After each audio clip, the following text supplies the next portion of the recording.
si bien Maya se usa mucho para análisis de redes, pero solamente en general se usa para los análisis de las redes pequeñitas, ¿ya? Es casi una herramienta didáctica más que útil.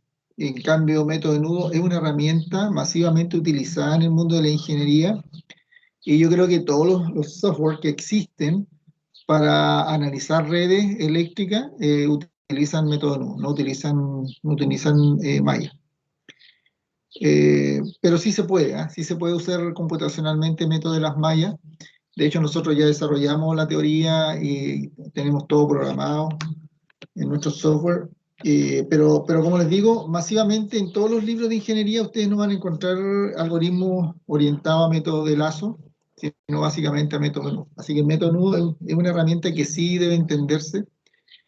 En algunos casos un poquito más difícil usarla que las mallas, por eso es que todo el mundo se va a las mallas o a los lazos cuando le tiran un problema. Por alguna razón natural como que es más fácil porque no requiere pensar mucho.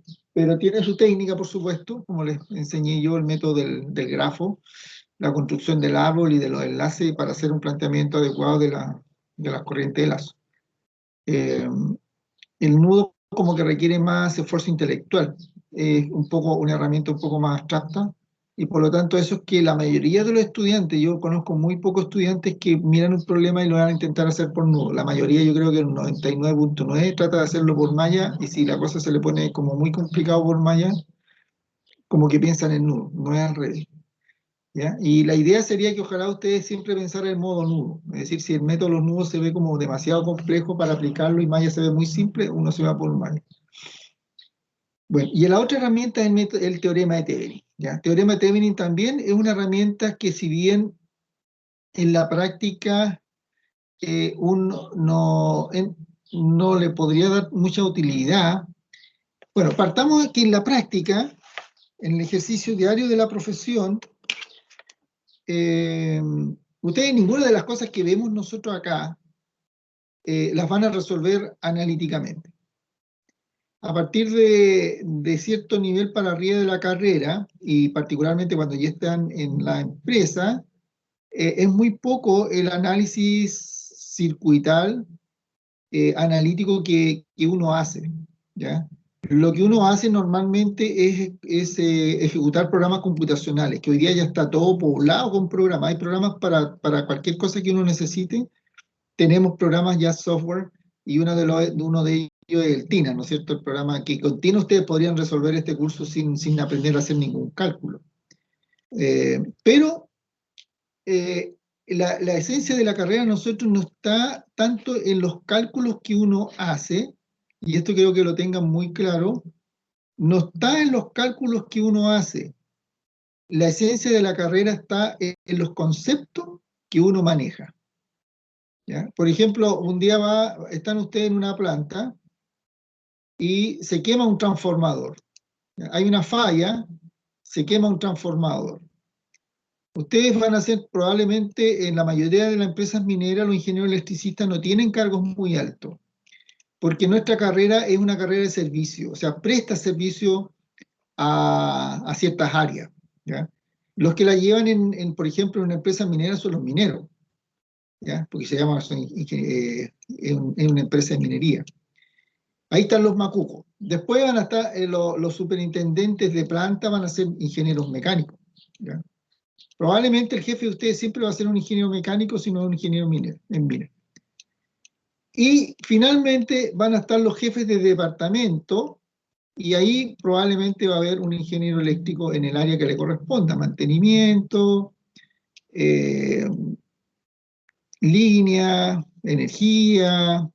Cuando las empresas son muy grandes, así como escondidas, puede que en el área de energía eléctrica se requiera un cargo alto, como por ejemplo un superintendente, un gerente de energía, ¿ya? O un gerente de mantenimiento. Ahora, los gerentes de mantenimiento en general siempre son ingenieros mecánicos, porque es el tema que ellos manejan más.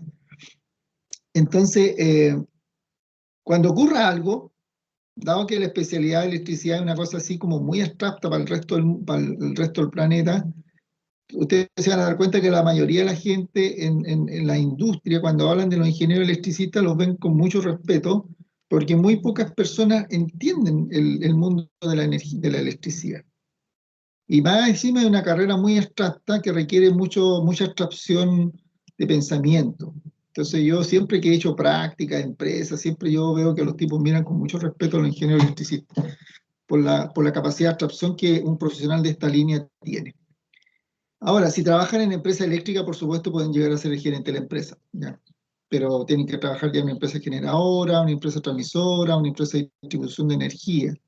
Pero en minería probablemente les va a costar mucho subir a cargos de jefatura o gerencia, y probablemente para hacerlo van a tener que cambiarse la chaqueta y van a tener que convertirse en un rato en economista, hacerse un MBA o alguna cosa parecida de gestión para poder tener carrera dentro de la... Muchos alumnos de nosotros lo han hecho y han llegado a ser superintendente y gerente general de empresas mineras, ¿ya? Pero tuvieron que hacer rutas de ese tipo, es decir, se aburrieron de la electricidad en algún momento, vieron que la electricidad les ponía un techo desde el punto de vista de la carrera funcionaria y se pasan a la área donde hay espacio y empiezan a viajar hacia la gerencia, por ejemplo. Ya, y uno dice, ya, bueno, para ser gerente necesito hacerme un diplomado en gestión, un diplomado en recursos humanos, un diplomado en finanzas, no sé. Y así se puede ir explorando. Lo que sí se debe entender es que una ingeniería lo habilita para el ejercicio de cualquier tipo de cargo de gestión y ejecutivo, ¿ya? No es una limitante, pero las empresas también tienen sus sesgos. Si una empresa de minería probablemente querrá tener que el gerente general sea un minero para que entienda el negocio de la minería. Entonces, como les digo, si bien ustedes prácticamente no van a hacer cálculos, porque los cálculos los hacen los computadores, o en ausencia de este tipo de herramientas, ustedes van a agarrar un teléfono y me van a llamar a mí, y yo les voy a resolver el problema, o cualquier asesor con el cual ustedes confíen. Que es así funciona el planeta. Yo he sido consultor por muchos años en empresas, así que... ¿Y la luz? Está en la casa. ¿Y los talleres? Entonces, yo he estado muchos años haciendo asesoría, así que en realidad los estudiantes siempre a veces cuando tienen problemas vienen y consultan. Entonces al final esto es concepto, ¿ya? Ustedes se van a ganar la plata por el concepto. El superintendente de planta, el ingeniero mecánico, los va a llamar, se quemó un transformador y les va a preguntar qué pasó. Y por supuesto ustedes no van a tener tiempo para hacer un cálculo ni nada. Usted se presenta ahí a la gerencia y tiene que dar alguna explicación de qué puede estar pasando porque se quemó un transformador. Y ahí entra toda esta experiencia cognitiva de lo que uno aprende observando, mirando y haciendo simulaciones o cálculos manuales. Todos esos cálculos que ustedes vieron en el pasado, el transitorio, de la corriente, el INRACH, la conmutación, la presencia de señales no distorsionadas con armónica, todas esas cosas se le viene a la cabeza a uno y dice, y uno sospecha por dónde puede venir la falla. Porque si bien un equipo se puede quemar, lo que interesa es que no se vuelva a quemar. Entonces hay que hacer el diagnóstico para evitar la causa de que está quemando un transformador. Y eso es solamente análisis, nada más, no es cálculo. Usted tiene que dar un diagnóstico y después, por supuesto, para asegurarse, uno llama a la empresa consultora y le hará un contrato para que hagan los cálculos analíticos específicos y le digan las razones de por qué se quemó ese transformador. ¿Fue una resonancia? ¿Fue un switching? ¿Mucha presencia armónica? No sé. ¿Una mala maniobra?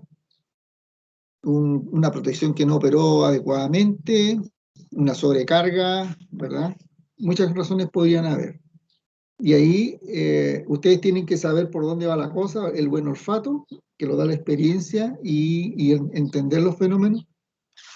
Y después contratarán, como les digo, a la empresa que hará los cálculos.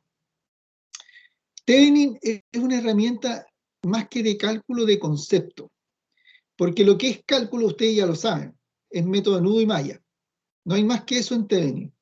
Y por lo tanto, lo que nosotros aprendemos cuando vemos Thevenin es un nuevo concepto que antes no teníamos, pero que se sienta sobre todo lo que ya sabemos. O sea, aquí, si uno va a Thevenin y no sabe hacer Thevenin, es porque no sabe hacer un análisis de malla por método de nudo o el método de lazo. Porque aparte de eso, Thevenin no representa ningún desafío. Bueno, ¿cuál es la filosofía de Thevenin? Como les dije en la clase anterior, es reemplazar todo un circuito por un equivalente compuesto por una fuente de voltaje en serie con una impedancia. O sea, no puede haber un circuito más simple que una fuente de voltaje ideal en serie con una impedancia. Y ese equivalente debe ser capaz de representar sin error, como les dije en la clase anterior, sin error, la realidad de un sistema eléctrico completo. Parece increíble, pero es cierto. La cosa funciona. Entonces, nada mejor que aprender y entender cómo funciona esto con un problemita que es el que está acá. Y yo se los di de tarea. No sé si cuántos de acá resolvieron el problema en la casa, el problema por el método de nudo, de malla, como lo hayan querido hacer, pero lo que necesitábamos es que calcularan este valor, ¿ya? Y ese problema más encima está resuelto en la primera clase, en el primer problema, o sea, repasar ese análisis. Entonces, pero sí es importante que sepan que ese valor es correcto. Entonces, ahora, si sabemos cuánto vale esa corriente, que es la corriente que pasa por la fuente en esta dirección, hay que tener cuidado porque aquí tiene el signo más, estamos poniéndole en signo contrario. Aplicamos el método de Thevenin. Método de Thevenin, el primer paso es abrir la red, ¿verdad? Cortar acá la red, sacar toda esta parte de la red y reducir este pedazo de la red, ¿ya? Uno podría decir, profesor, ¿cómo sé yo cuál es la red que quiero reducir? Porque si yo corto acá la red de A a B, yo puedo mirar a la izquierda o puedo mirar a la derecha, ¿ya? Bueno, eso es cierto. Así que en realidad uno debería decirle a ustedes qué es lo que quiero que corten, ¿ya? Pero el sentido común a nosotros nos dice que a nosotros nos interesa reducir una red que es grande. Si ustedes se dan cuenta, la red de la izquierda es una resistencia con una fuente de voltaje. Y esa cosa es muy fácil de entender y analizar. Sin embargo, lo que pasa acá no, porque hay corriente circulante acá, y no es fácil entender qué le pasa a cada resistencia. Entonces, ahí hay también una cosa de sentido común que en general la reducción siempre se va a ir por el lado del pedazo de la red que es más grande y del cual yo no tengo interés en conocer lo que ocurre al interior de la red. Esa es la otra condición. Si a mí me pidieran calcular esta resistencia, por ejemplo, esta corriente, aquí en R3, usando Thevenin, ¿ya? Entonces la reducción es completamente distinta. O si me pidieran calcular la corriente acá. Yo tendría que a lo mejor pescar, cortar acá y reducir todo esto y mirarlo de aquí para allá. Entonces, ¿qué parte yo corto? Depende de qué variables yo estoy buscando. En este caso estoy buscando esta variable. Se dan cuenta que esta variable se puede cortar la red sin que yo pierda esa información. Si yo corto la red en alguna parte donde pierdo la información que quiero buscar, no me sirve. Como les digo, si yo quiero saber que me digan cuánto vale esta corriente usando método de Thevenin, ¿ya? Entonces, no me conviene cortar acá, ¿ya? No gano nada. Entonces tengo que cortar en un lugar donde la variable no sea absorbida. Es un tema que la práctica lo va a dar. Pero en general, como uno en esta parte lo único que está evaluando es la metodología, es decir, si saben reducir una red, entonces uno les va a dar los nudos de corte. Cortamos la red y el primer paso es calcular qué voltaje aparece entre A y B cuando abrimos el circuito acá. Por eso le llamamos voltaje de circuito abierto, porque hemos desconectado toda esta parte de la red que podría interpretarse como el consumo de la red, y lo hemos dejado en circuito abierto y por eso le llamamos, calculemos el voltaje de circuito abierto entre el nudo A y el nudo B. Bueno, mirando el ejercicio uno podría decir, si este problema yo lo resuelvo por nudo, yo voy a calcular el voltaje entre este nudo y la referencia, y entre este nudo y la referencia. Entonces uno dice, el voltaje de nudo entre este nudo y la referencia se parece mucho a lo que ando buscando, que es esto, que es el voltaje entre este punto y este punto, es decir, entre este punto y este punto. Entonces uno dice, la verdad es que si lo hago por nudo, el problema lo tengo resuelto en una vuelta. Si lo hiciera por malla, no es tan fácil, porque yo tendría que hacer una malla acá, que van a ser independientes, y una vez que tenga las corrientes, supongamos que yo supuse que la corriente iba para allá, puedo calcular el voltaje en esta resistencia, que va a ser más, menos. BR3, y acá si la corriente fue para allá, va a ser más, menos, el voltaje R2. Entonces el voltaje que aparece acá sería, por ejemplo, menos más, sería BR2, y aquí sería más, porque aquí sería menos BR3, y aquí sería menos el B sub A con respecto a B igual a 0. Entonces voy a tener que hacer esta pequeña malla última acá de ley de Kirchhoff voltaje para saber qué voltaje hay acá. Por el método de nudo, el método me da la variable. Entonces, si ustedes se dan cuenta, el método define la complejidad, la mayor complejidad o simplicidad del problema. Si una persona no tiene problema plantear método de nudo, le sale más fácil. Si una persona es una tortura trabajar con nudo y lo quiere hacer por malla, lo va a hacer por malla, pero tiene que seguir trabajando después que resuelve el problema. Es decir, después que tenga las corrientes de malla, tiene que seguir trabajando y haciendo cálculos hasta llegar a donde necesita llegar. Bueno, esto ya lo vimos en la clase anterior, método de nudo, se suman las admitancias acá, las admitancias de transferencia serían el paralelo de estas dos, de resistencia, y la fuente corriente que se inyecta sería esto dividido por R1 menos esta, dividido por la suma de estas dos resistencias. Y la corriente que entra acá sería este voltaje dividido por esta resistencia saliendo, ¿ya? Inyectando. Y esta solución de este sistema de ecuación nos da esto que está acá, 10 volt en B1 y 13,3 volt en B2. Por lo tanto, el voltaje entre A y B es el voltaje B2, que es el voltaje Thevenin. Así el voltaje Thevenin de esta red sería 13,333 volt. ¿Cómo calculamos la impedancia de entrada entre los terminales A-B? La impedancia de entrada se calcula, como les dije, haciendo pasiva la red. Eso significa que las fuentes de voltaje se van a cortocircuitar, y reduciendo la red por equivalente serie paralelo. Cuando esta fuente se cortocircuite, esta resistencia queda en paralelo con esta, ¿verdad? R1 por R2 partido por R1 más R2. Ahí está. Y cuando esta se cortocircuite, estas dos resistencias quedan en paralelo con esta, R4 más R5 por R3 partido por R4 más R5 más R3. Ahí estarían. Y la suma de estas dos resistencias, esto se redujo a una resistencia, esto se redujo a una resistencia, la resistencia que uno observa acá sería la suma de las dos resistencias y nos da esos 7 tercios.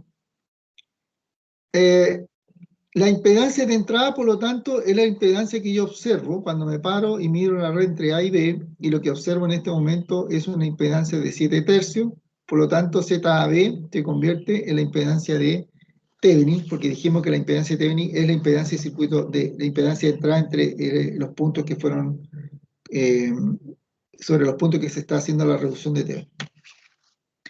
Finalmente, reemplazamos toda la red por equivalente Thevenin, ¿ya? Este voltaje que son 13,33 volt, y esta resistencia que son 7 tercios, y calculamos la corriente que circula por acá a través de una malla, que significa este voltaje, menos más este voltaje, menos la caída en esta resistencia igual a 0. Y eso significa que entonces que I es la suma de estos voltajes dividido por la suma de las resistencias. Ahí nos da 23,3 más, eran 7 tercios. Esta la amplificamos por 3, serían 3 por 2, 6 tercios. Y 6 más 7 son 13 tercios. Total, la corriente es 5,38. Pero a mí me piden la corriente en esa dirección, como que si fuera circulando hacia arriba, que es contraria a esta. Por lo tanto, el I2 es el negativo de menos I. Y ahí estaría que la solución es menos 5,38 amperes.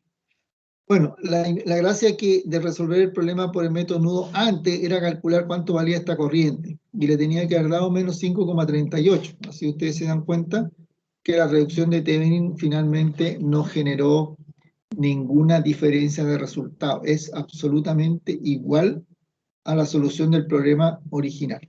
¿Ya? Eso es la gracia de Thevenin. Bien, ahora Thevenin es un apellido europeo de un señor francés, un ingeniero francés. Supuestamente es la persona que elaboró este teorema. ¿ya? No sé, a alguien le tiene que haber puesto teorema de Thevenin, pero me imagino que cuando este ingeniero lo inventó no estaba como muy interesado en crear un teorema, solamente quería resolver un problema. Como siempre sucede en la historia de la ciencia, las personas no están tan interesadas en hacerse famoso creando una teoría, sino más que nada obsesionadas por resolver algún problema, y en ese tránsito de ir resolviendo y buscando soluciones y explicaciones a lo que observamos en la naturaleza, es que van apareciendo las fórmulas, la matemática, la física y los teoremas y las teorías, ¿no? Nadie dice yo quiero ser famoso creando, me voy a morir, si no me puedo morir si primero no creo un teorema. Yo creo que el que hace eso es un vanidoso. Lo que el común de las personas con sentido común y con grado de inteligencia suficientemente alto harían es tratar de resolver problemas que le ayuden a tener una mejor calidad de vida a las personas. Y probablemente el resto venga solo. No sé, nadie se preocupa de ser famoso, sino cómo hacer que la vida de todos nosotros sea un poco mejor. Los que no hacen eso, por supuesto, no son muy bien nacidos en este planeta. Espero que ustedes sean de los de la segunda lista, los que se esfuerzan por mejorar el bienestar de la sociedad. Bueno, veamos ahora el teorema de Norton.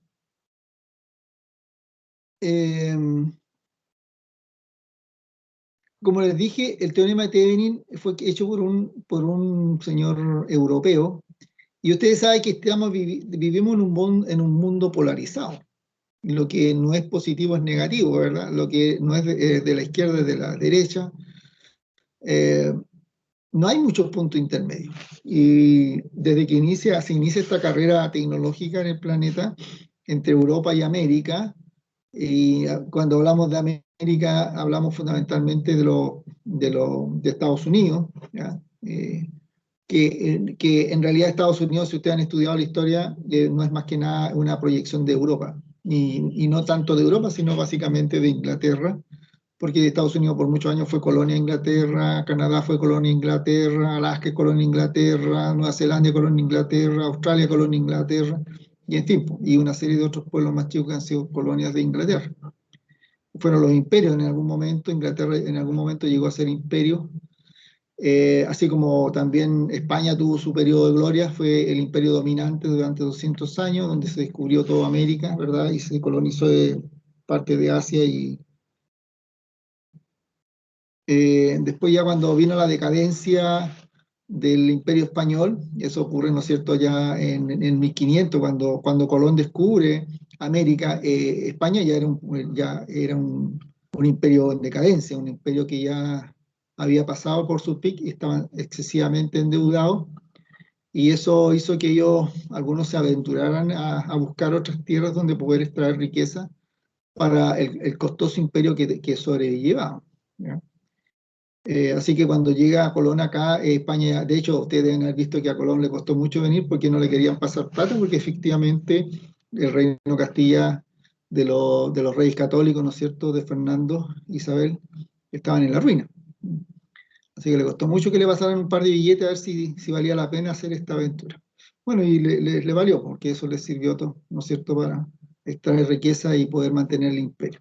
Pero en ese mismo periodo en que España se empieza a bajar su poderío, emerge el otro imperio que iba a ser Inglaterra, ¿no es cierto?, que dominaría 200 años y hasta el día de hoy es un imperio dominante, ¿ya? Porque no hay un imperio dominante como los antiguos, en el sentido de que había una colonización física. Hoy día la colonización anglosajona es a través de la ciencia y el conocimiento.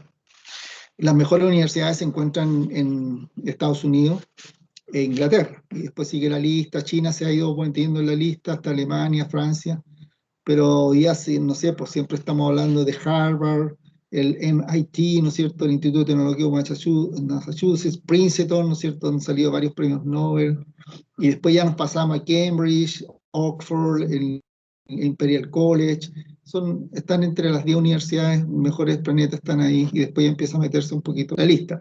Consideren ustedes que la mejor universidad ubicada a nivel planeta es la Universidad de Sao Paulo, después la Universidad de Buenos Aires, y después ahí hay una pelea dura entre la Chile y la Católica por el lugar 300 más o menos. Entonces, estos imperios, ¿no es cierto?, estas colonias, hasta el día de hoy permanecen en forma indirecta a través del control de la economía, ¿no es cierto?, el tipo de modelo económico que se impone o la tecnología que domina. Entonces, si los europeos tenían su teorema, no podía ser que los americanos no tuvieran un teorema, ¿ah? Considerando la importancia que tiene el teorema de Thevenin. Así que ahí uno no sabe realmente si quién le copió a quién, o fueron realmente dos ingenieros brillantes que tenían pensamiento independiente y uno vio el mundo oscuro y el otro lo vio clarito, ¿ya? Entonces, hoy día a nosotros nos parece muy obvio toda esta cosa, porque sabemos que todo lo que se puede hacer por malla también se puede hacer por nudo.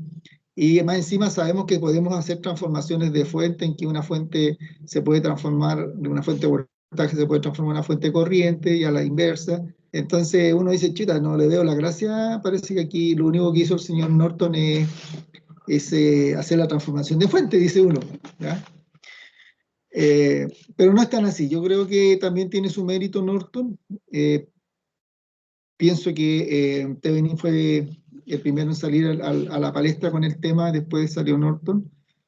Pero lo que sí también hay que reconocer que Norton es muy original en la forma en que resuelve el problema, ¿ya? Bueno, ¿en qué consiste el teorema de Norton? Es que él dice, mira, toda red lineal activa, con un par de terminales, AB, es decir, nosotros vamos a observar todo el proceso a través de un par de terminales, se puede reemplazar por una fuente de corriente, a la cual le vamos a llamar I sub n, conectada en paralelo con una impedancia Zn. Es decir, aquí la reducción no es una fuente de voltaje en serie con resistencia, sino que es una fuente de corriente en paralelo con una impedancia. ¿Qué es lo que es la impedancia? La impedancia es la impedancia de Norton, Zn, es la impedancia de entrada que se observa de entre los terminales AB cuando el circuito es pasivo, ¿ya? Y la corriente, y aquí viene quizás el respeto que uno le pueda tener al señor Norton, porque uno dice, puta, si lo que hizo Norton al final lo único que hizo fue hacer la transformación de fuente de voltaje a fuente corriente. Y eso no tiene ninguna ciencia, dice uno hoy día. Uno dice, como esa cuestión lo sabe un cabro en el primer curso de red, uno aprende esa cosa. Sí, pero fíjate que Norton fue muy ingenioso porque dijo, mira, nosotros dijimos, ¿cómo calculamos Zn? Impedancia de entrada entre A y B. ¿Y cómo se calcula I sub n? Y ahí quedamos votados. Porque Thevenin, cuando calculó el voltaje de Thevenin, dijo, hay que calcular el voltaje que aparece entre A y B cuando los terminales están en circuito abierto. Y ahora que le decimos nosotros, ¿y cómo se calcularía la corriente Norton?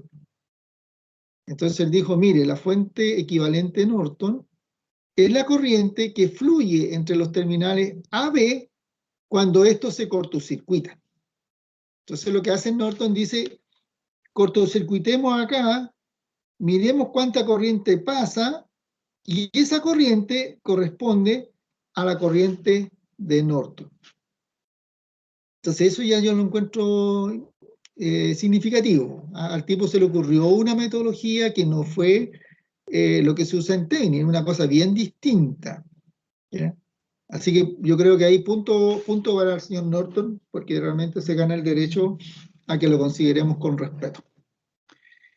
Bien, entonces vamos al área chica nomás, ¿ah? Ya vimos el tema y veamos cómo funcionaría la reducción del problema anterior a un equivalente Norton y calculamos la corriente I sub 2.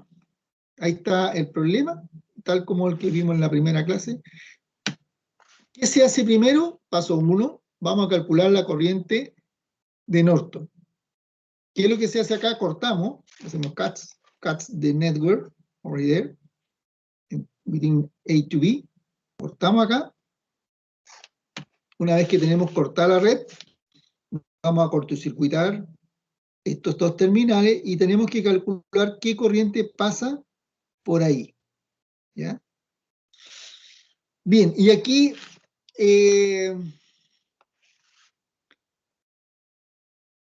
este problema, yo creo que para ustedes es más difícil que el que hicimos antes. ¿ya? Cuando hicimos este problema, acá abrimos los circuitos y es muy fácil ver cómo resolver ese problema. O lo hago por malla o por nudo. A mí me resulta muy entretenido hacerlo siempre por nudo. Cuando no me la puedo por nudo, me voy al método de las mallas, aunque sé que voy a trabajar más. Pero cuando a uno le generan un cambio topológico en la red, a uno como que se le nubla un poco la cabeza, ¿ya? Y el tema que tiene Norton, ¿ya? Es que al generar el cortocircuito acá, al generar este cortocircuito, me cambia la topología de la red, porque me hace que este nudo que había acá, que era el B2 con respecto a la referencia, se unan. Y ese cambio topológico a uno lo marea, ¿ya? Por eso es que es más difícil en general resolver un problema por Norton que hacerlo por Thevenin. Porque Norton significa como pensar más, porque hay un cambio de topología en la red, hay un nudo que se va a ir al punto de referencia, o se van a unir, ¿ya? Entonces ahora, en esta red, ¿verdad? Si este es el caso, entonces, ¿cómo resolveríamos esta red? Nosotros diríamos, mira, bueno, B2 con respecto a 2, tendríamos que partir diciendo que B2 es igual a 0. Entonces la red ya tiene un dato. Es una ventaja, dice uno, chuta, ¿y dónde está lo difícil? Diríamos no. Si el voltaje es una variable menos el problema es más chiquitito todavía, pues. Entonces me queda solamente la ley de Kirchhoff de corriente del nudo 1, ¿verdad? Y eso significa B1 menos E1, ¿verdad? A ver, vayan ustedes trabajando conmigo también para que practiquen, porque esto es la gracia. Ustedes en su cuadernito vayan trabajando, van conmigo y así van soltando la mano. La otra corriente sería R2 y después va B1, ¿verdad? Y ahí tenemos E3, ¿ya? Aquí ya un poquito más difícil, como nos quedaría arriba. B1 menos B2 partido por R3 y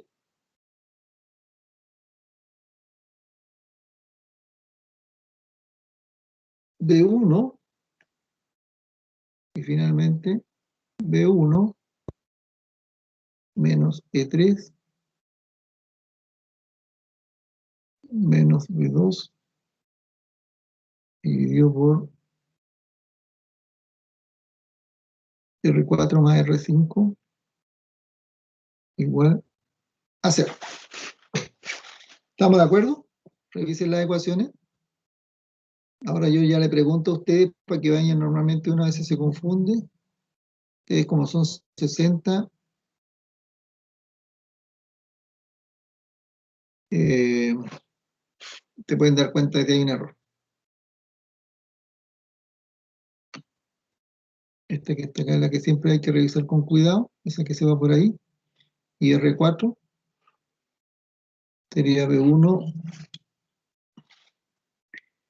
más R4 más R5 por IR por IX más E3 menos B2 igual a 0.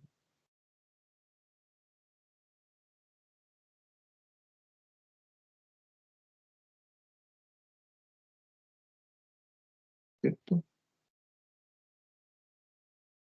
B1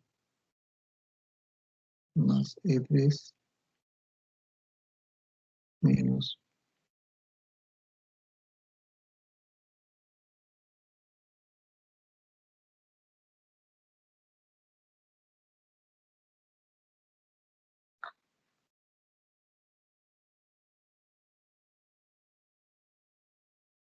Entonces aquí sería AC3. Bien, entonces ahí quedaría un cuarto, un medio, más un medio, más un medio, medio, 2 medios, 3 medios, más un cuarto,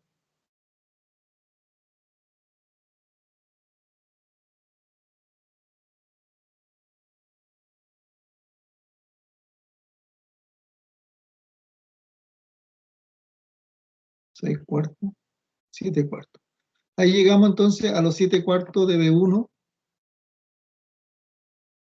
a los 7 cuartos de B1, el B2 que es 0, y el E1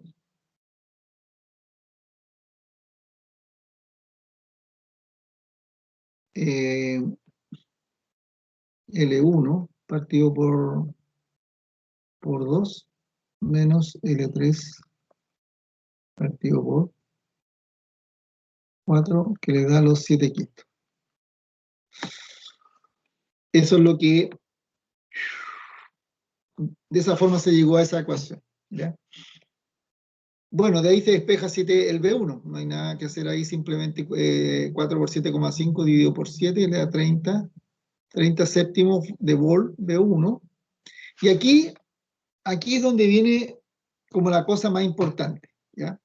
La primera parte no es tan difícil porque nos reduce el número de ecuaciones, pero la segunda parte es la que se pone más pelúa, como dicen algunos,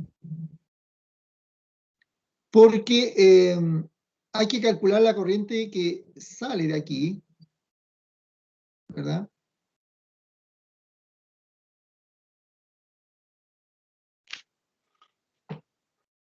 Y esta que sale es nuestra incógnita.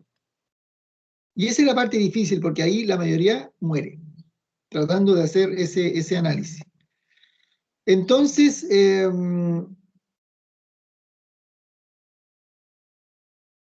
aquí al hacer este análisis de acá, nosotros diríamos, por ejemplo, esta corriente, a este le vamos a llamar, bueno, ya sabemos, pues el IR3, el IR3 sería B2 menos B1 partido por R3. ¿Ya? Este sería ley de Kirchhoff de corriente en el nudo. Ya, tenemos lista esa corriente. Y esta corriente que va para acá sería B2 menos B1 más E3. ¿Ya? Entonces esta sería B2 menos E3 menos B1 partido por R4 más R5. Y la corriente de Norton igual a 0. En esta ecuación, B2 vale 0, B2 vale 0, y nos queda finalmente esta ecuación, menos B1 partido por R3, menos E3 partido por R4 más R5, menos B1 y más I n igual 0. Bueno, de ahí para adelante, como ya sabemos cuánto vale B1, y sabemos cuánto vale E3, podemos calcular cuánto vale la corriente de Norton. Yo encuentro que eso no es tan obvio, ¿eh? Debo confesarle que ese análisis que uno tiene que hacer ahí en el nudo donde está el cortocircuito, no es tan obvio porque a uno cuando se ocurre el cortocircuito, acá, cuando ocurre el cortocircuito acá, uno ignora esta conexión porque dice, este punto es el mismo que este punto. Entonces uno dice, ¿por qué puede circular corriente entre un punto en sí mismo? Entonces, esa parte ya demuestra lo abstracto que es la ingeniería eléctrica y que es lo que son los electrones y toda esta historia. Porque acá lo único que hice fue estirar, este es un punto concentrado en el espacio, es el mismo punto, pero aquí es como que hacemos un zoom y abrimos y estiramos el punto y observamos que de aquí para acá hay hay una circulación de corriente, pero puede haber una circulación de corriente en un punto que está concentrado, se dan cuenta que son ya una abstracción bastante profunda, ¿ya?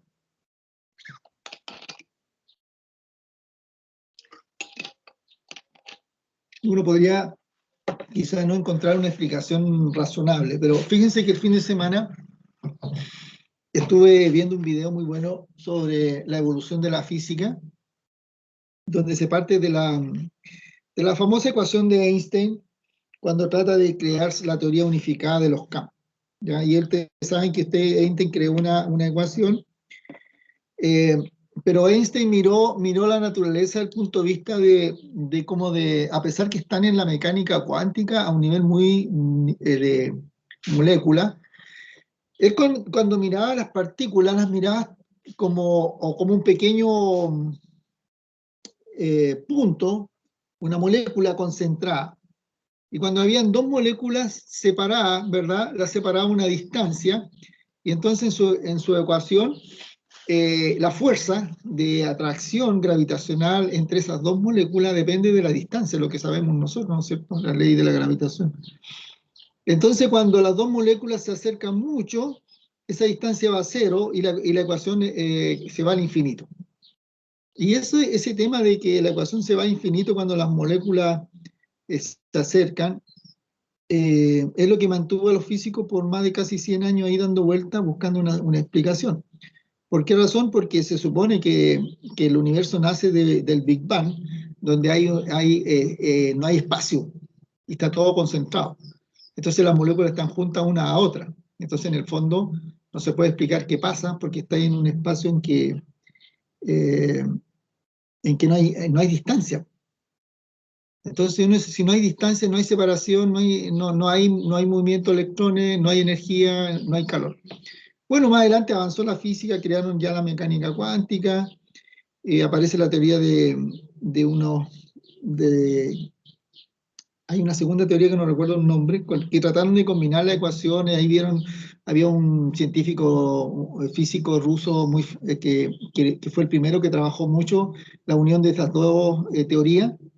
Pero al final Stalin lo mató a los 32 años porque vino la revolución rusa y se echó a toda la gente, y entre eso se echó a este científico que en realidad todos lamentaban que lo hayan matado porque realmente el tipo estaba trabajando en una teoría que nadie más había avanzado.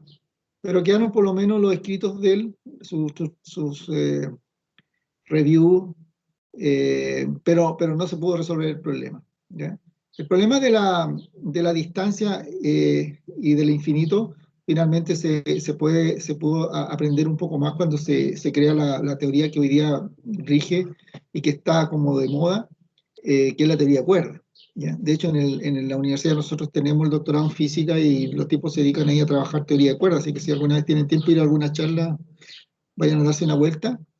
Y en la teoría de cuerda, los tipos reemplazaron esta molécula concentrada por una especie como de resorte, no sé cómo se puede llamar, una especie como de una liga que está vibrando. Y bueno, entonces ya no estamos hablando de organismos concentrados, sino que espacio. Y esas cosas se pueden interactuar entre sí a distintas frecuencias y se puede observar lo que está ocurriendo aún a ese nivel de tamaño de la naturaleza.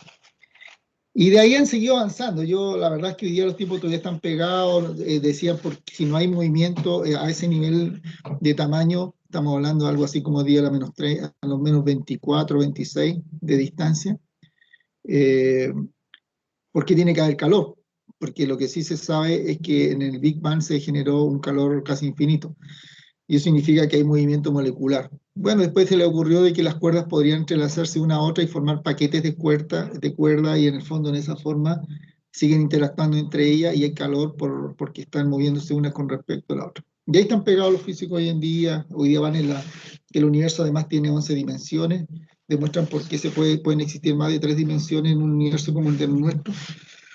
En el fondo, hay mucho que aprender y mucho que ver que no sabemos. Y acá, como te digo, al ver este fenómeno, me pareció muy parecido a lo que han enfrentado los físicos cuando se meten cada vez más en el microcosmos, y pareciera que ahí no hay distancia, pero sí hay distancia, y vamos descubriendo que todavía existen cosas más chicas todavía que una molécula.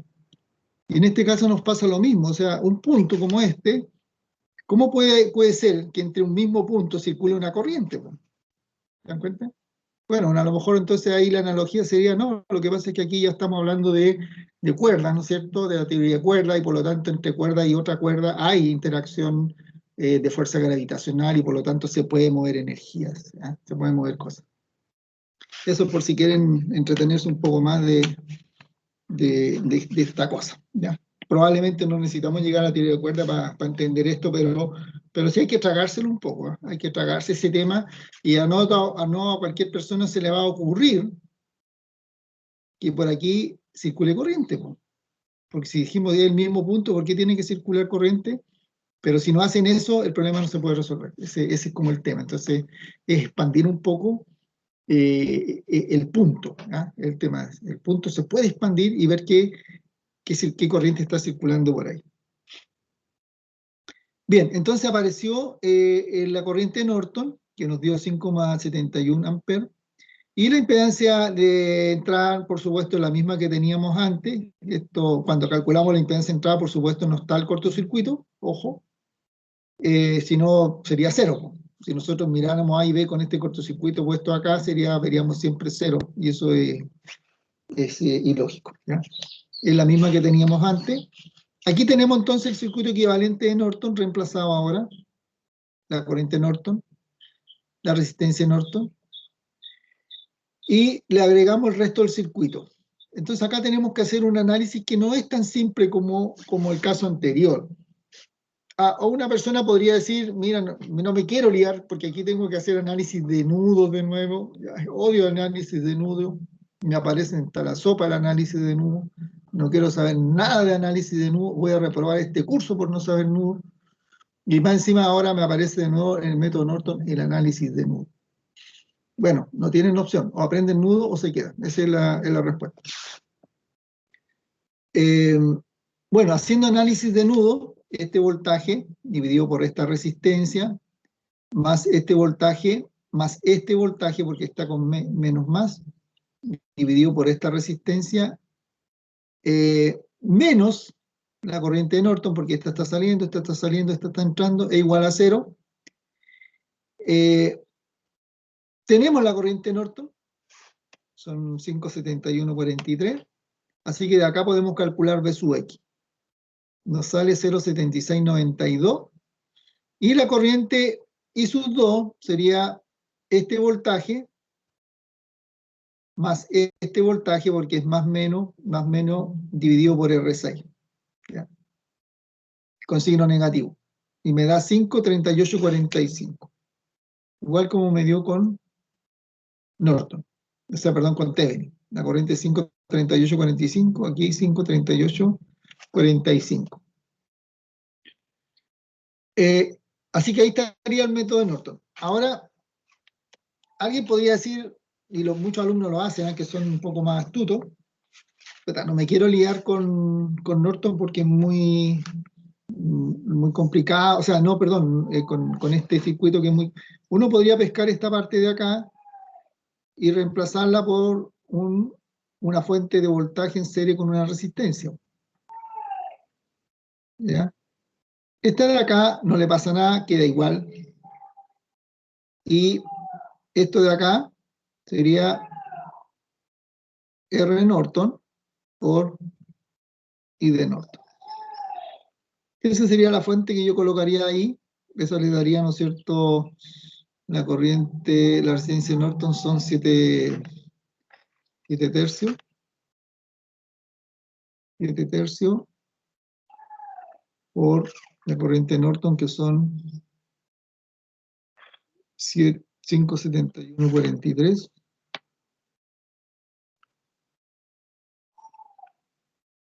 Y eso le va a dar finalmente igual que el voltaje Thevenin, ¿ya? Le va a dar este valor que está acá.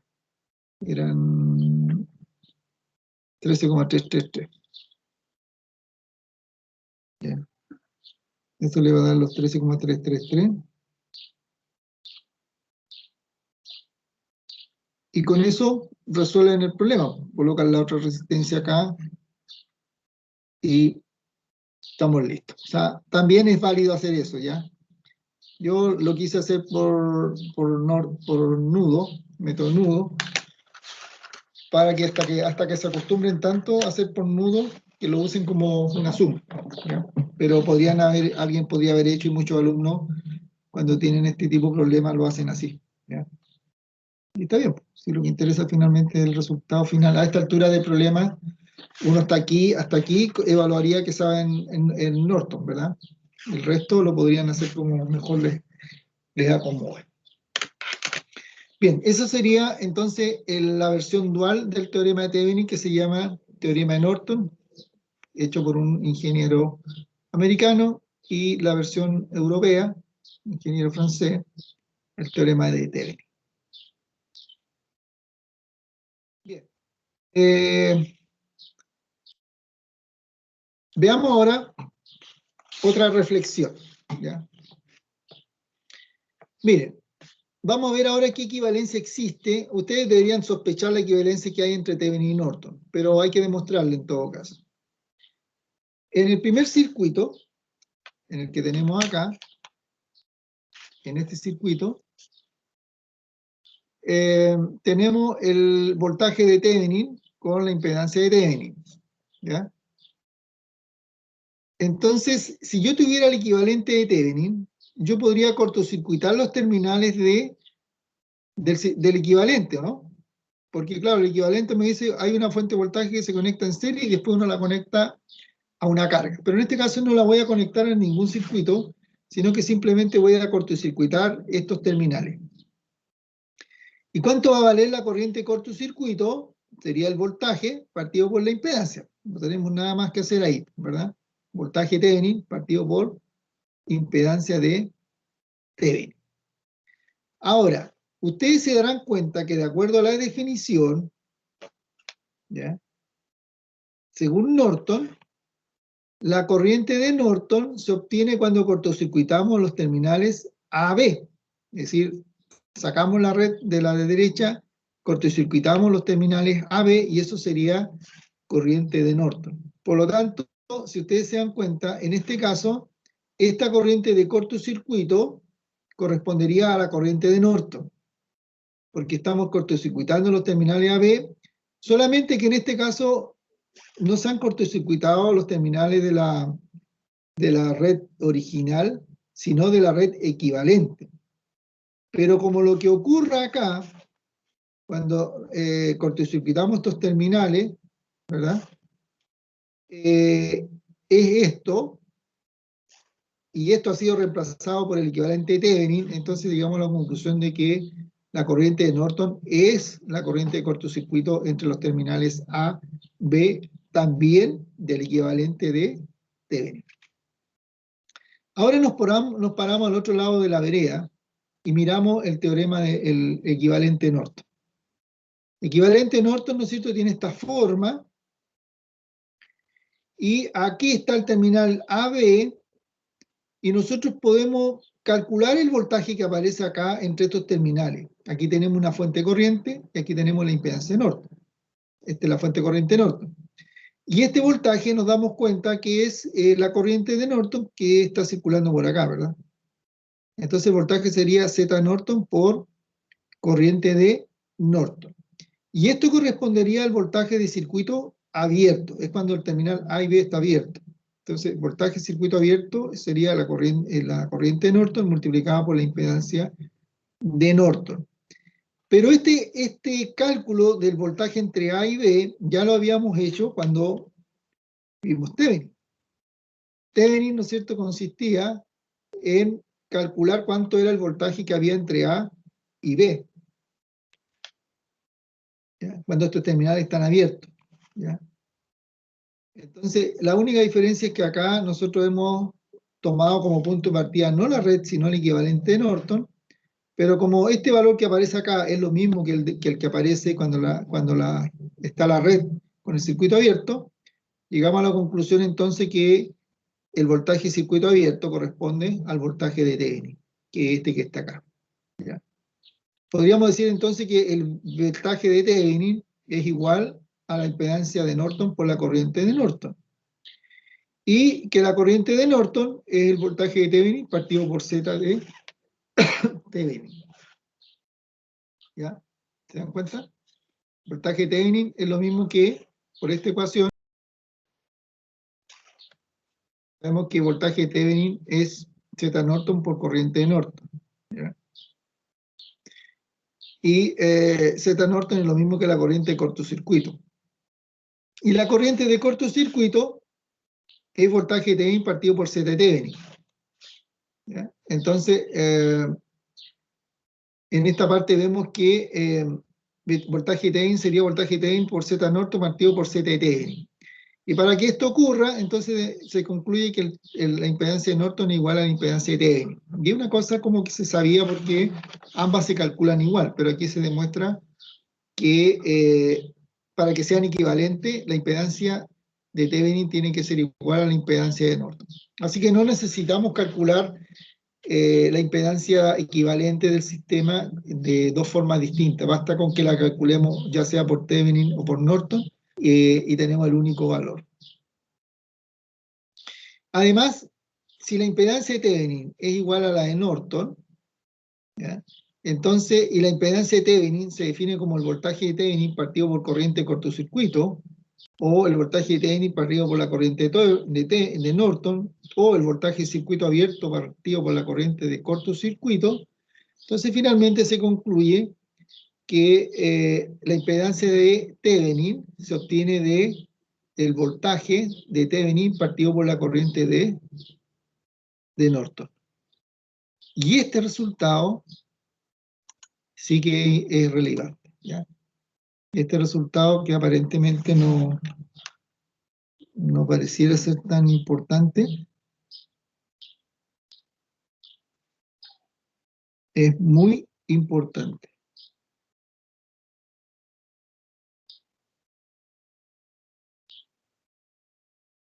¿Ya? Podemos calcular la impedancia de Thevenin como el cociente entre el voltaje de Thevenin y la corriente de Norton. O lo que es lo mismo, la impedancia de entrada. Estas son conclusiones significativas.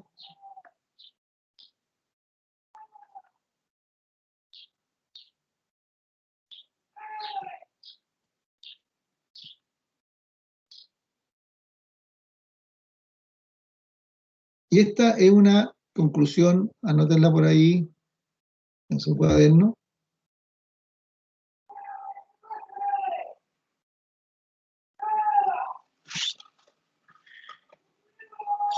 Que la impedancia de entrada de un circuito se puede obtener de la razón entre el voltaje de Thevenin y la corriente de Norton.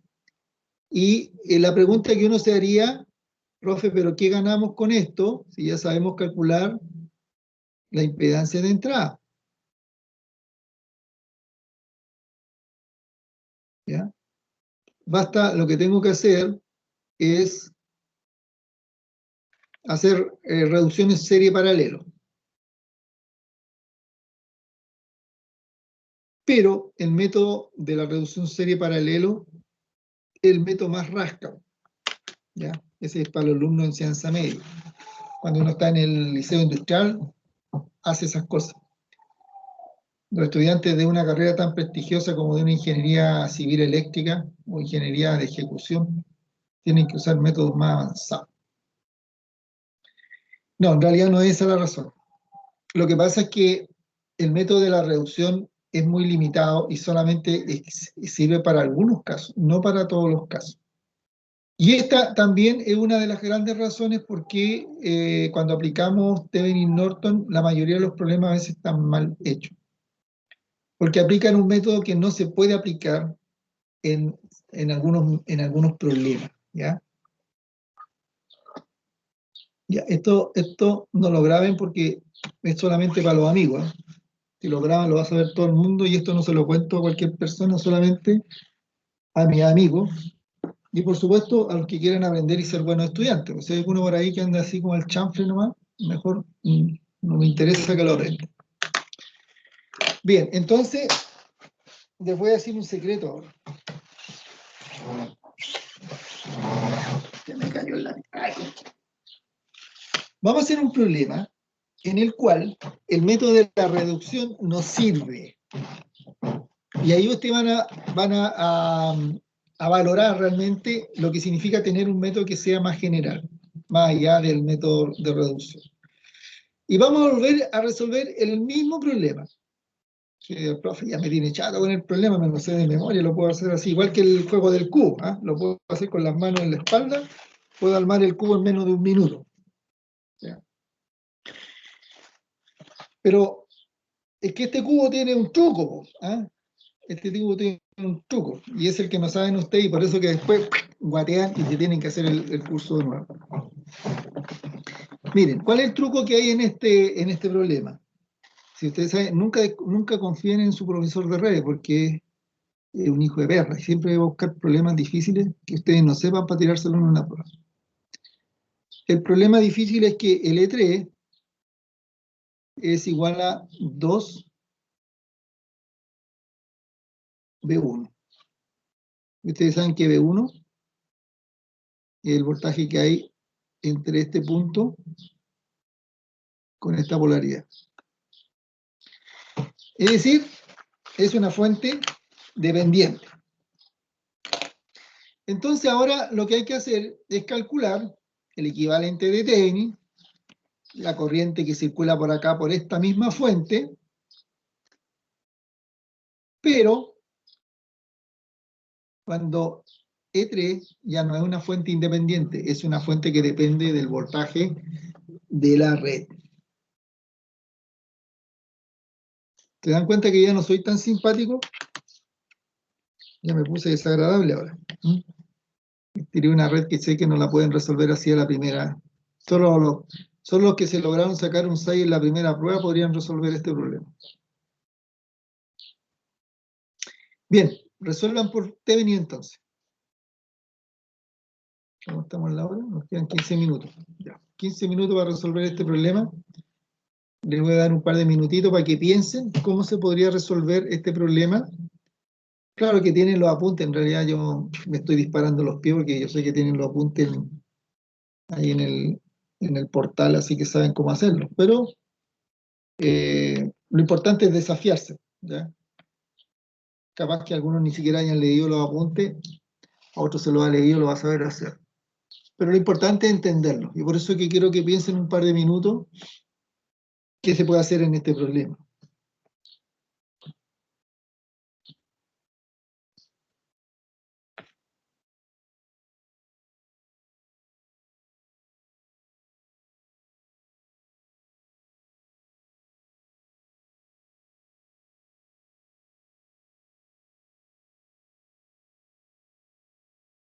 ¿Alguien está vivo o no? Sí, profe. Sí, porque hoy día no escuchaban ni un sí ni un no. Ni, oiga, profe, no entendía acá. Ay, concha. Pensé que se había muerto, que estaba solo en este planeta. Bueno. Dije, soy el único sobreviviente del planeta Tierra. Bueno. Qué terrible, voy a tener que vivir solo el resto de mis días. Pero ahora me acabo de volver alma al cuerpo que sé que hay más gente.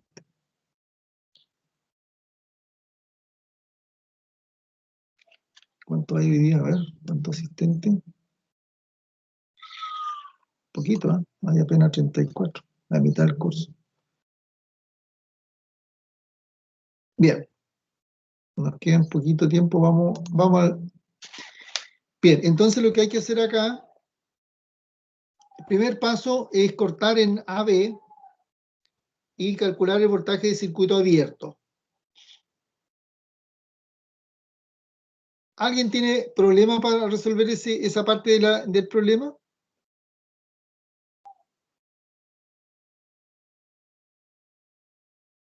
El mismo método el método rasca de nudo que siempre aplicamos, ¿no es cierto? Entonces ahí está la red, la cortamos y aplicamos nudo. Y esta red ya no sabemos de memoria esta red, pues si ya la resolvimos acá, ¿verdad? Aquí, ¿verdad? Es la misma red. ¿Ya? Así que no hay que explicar nada. En realidad hasta por ahí no va, pues, no es tan cierto, ¿verdad? Si usted aplica el nudo en el nudo 1, ¿verdad? Acá, y que hizo en el nudo 2, le va a salir esta cosa. Pero tenemos un pequeño problema, ¿verdad? Cuando uno aplica nudo acá, por ejemplo, yo les dije que aquí hay un truco. Uno podría aplicar el método informal, sumar las admitancias que llegan acá, sumar las admitancias que llegan acá, y las que están entre dos nudos se suman como admitancia. Y ahí está el 3/4, eso ya lo hemos hecho. Pero aquí la diferencia está en la fuente de corriente, porque si uno transforma esta fuente,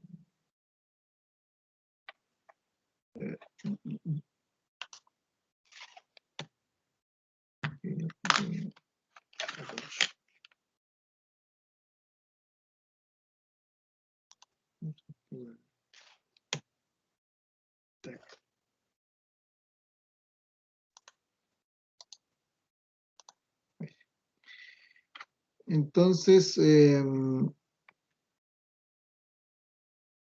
aquí el detalle está. Esto ya hicimos un problema de esto, pero yo sé que siempre a ustedes se les olvidan las cosas. Acá. Si ustedes plantean la ley de Kirchhoff corriente en el nudo 1,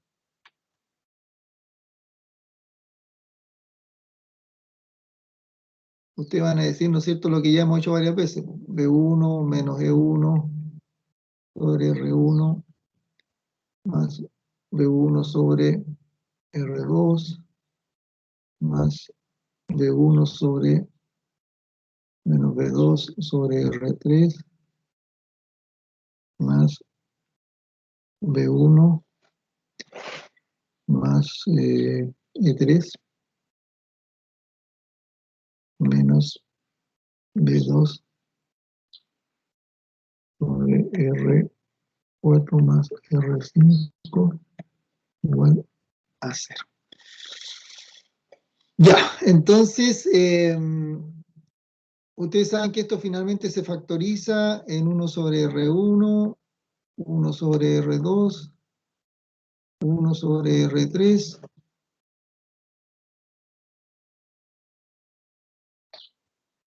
más 1 sobre R4 más R5 por B1. Y el B2 nos va a quedar 1 sobre R2 más R1, R3, perdón, R3 más 1 sobre R4 más R5. Hasta ahí nada igual porque eso es lo que está puesto acá. 7/4 y 3/4. Pero el E1 pasa para el otro lado como así, y el E3 pasa como menos.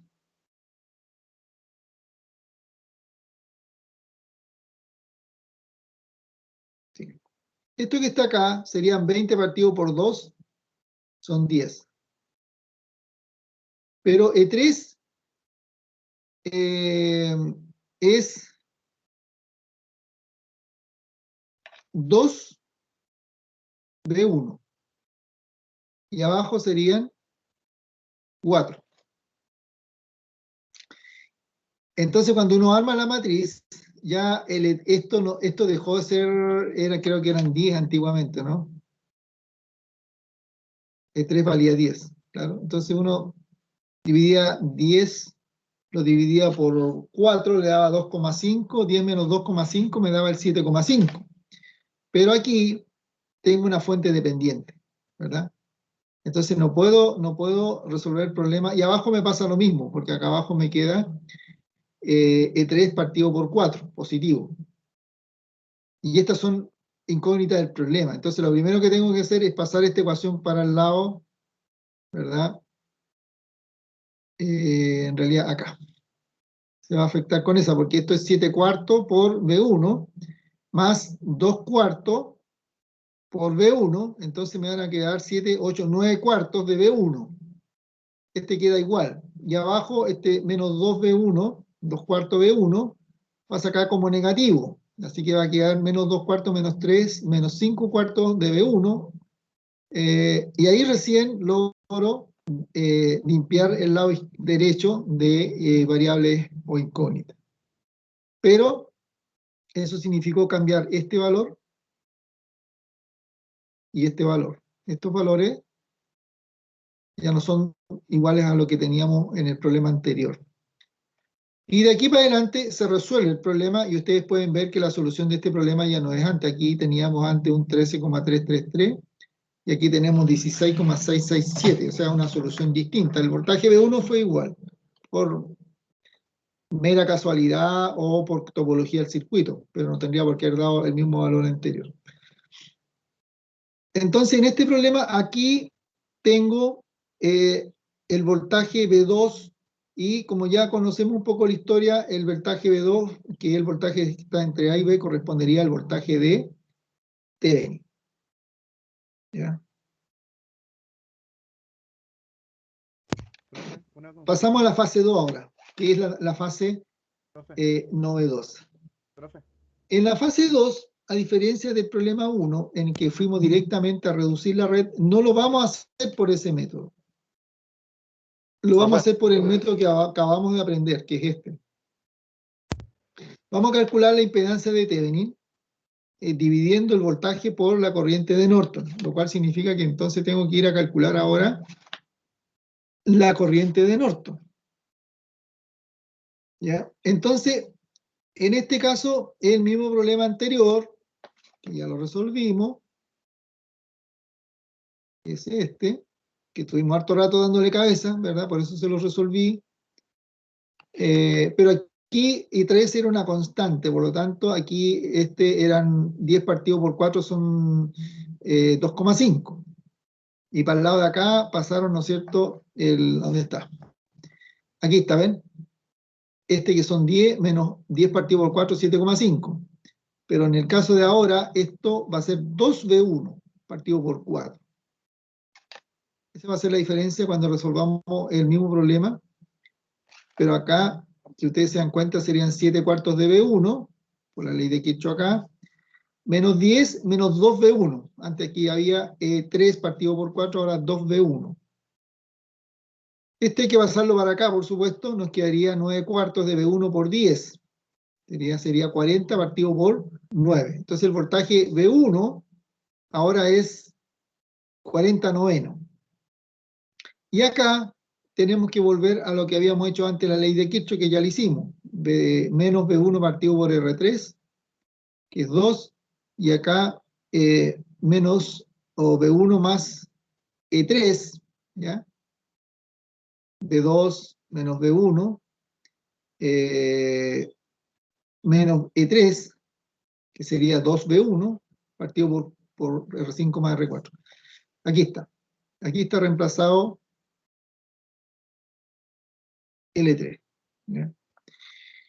Este era el antiguo E3. Por lo tanto, aquí se hace la reducción, que sería menos 3B1 partido por 4, menos 1, menos 2 cuartos, 5 cuartos. 5 cuartos de B1 igual a IN. Entonces la corriente de Norton en el fondo va a ser 5 cuartos de B1. Y B1 va a ser 30. 5 por 4, 20. Serían 200 sobre 30. 9, 4, 36. 200 sobre 36 le da 5,555. Eso sería la corriente de Norton. Finalmente calculamos la impedancia de Thevenin, como el voltaje de Thevenin partido por corriente de Norton, 16,667 partido por 5,55 le da 3 ohm. ¿Ya? 3 ohm. Cuando calculamos por el método anterior de la reducción, la impedancia de Thevenin eran 7 tercios o 2,3. Son distintas. Cuando tengan fuentes dependientes, ¿ya?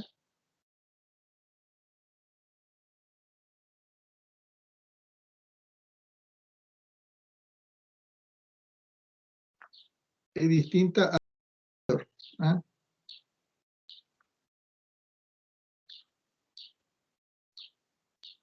Entonces, no aplica método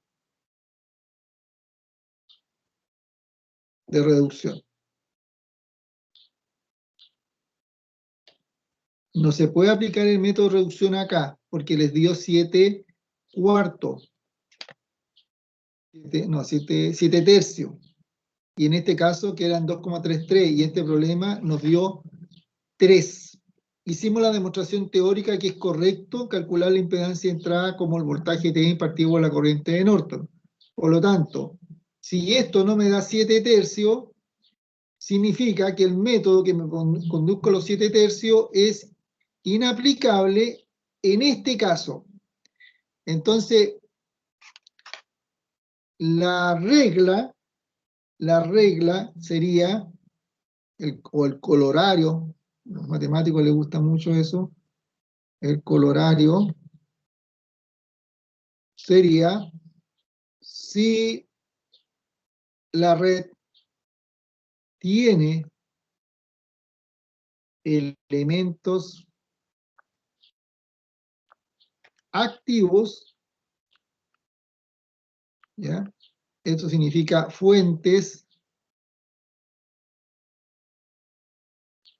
dependientes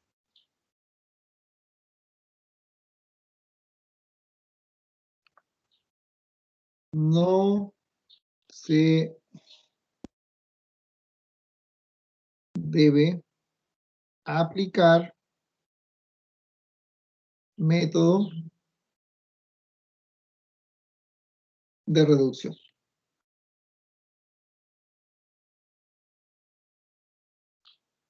Sino BTH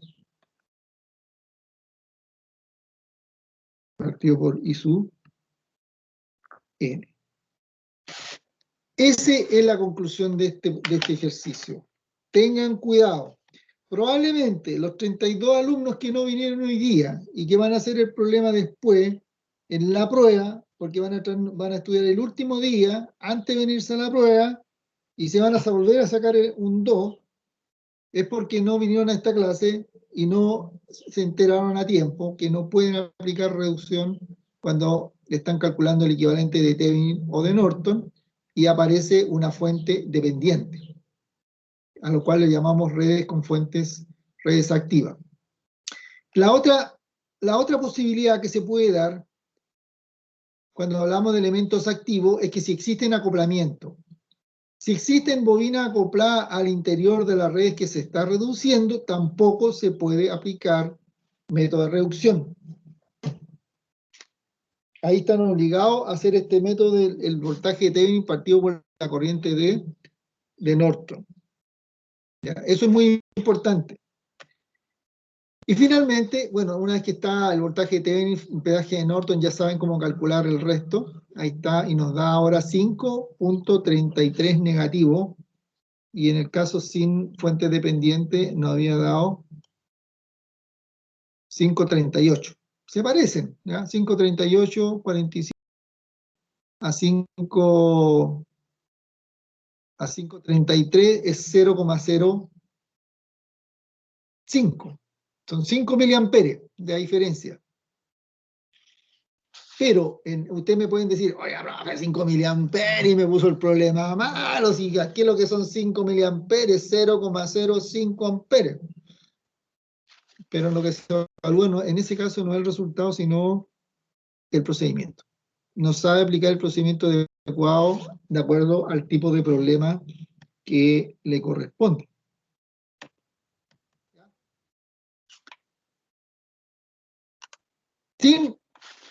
Sin pelear después, sin venir a llorisquear aquí, profe, no me dijo toda la cuestión. Yo le estoy dando clarito, clarito. Bien, yo tengo otra clase a las 12, así que la clase tiene que terminar a las 11:45 y estoy pasado en 2 minutos. ¿Ok? Sí, Ya, profe. profe. Ya, Sí, profesor. Profe, ya. profe. Estamos viendo entonces. Ya, listo. Mañana, ¿no es Profe. cierto? Mañana tenemos clase a la hora del almuerzo. Sí, Profe, ¿las bien. notas cuándo las va a entregar? Cuando las tengan. Miren, en realidad tengo corregidas las pruebas de toda la parte numérica. No sé si la quieren ver mañana, pero en realidad están como el agua, puros dos. Me falta revisar un poco el tema de la teoría nomás, pero los métodos numéricos ya están todos resueltos. No sé si mañana, lo que pasa es que he tenido mucho trabajo estos días para dedicarle un poquito a revisar cómo está la parte teórica. Pero como les dijo, hay un 6 y como 4 o 5 notas que tienen un 4 para arriba y el resto, o sea, el 90% de las notas fue bajo del 2. Pero lo van a ver igual, ya si no se lo muestro mañana se lo voy a mostrar el jueves. ¿Ya? Ya, avancemos entonces. Nos quedamos aquí entonces, que estén bien. Ya, profe. Bien, Chau. profe, cuídese, que la vea. Ya, vale.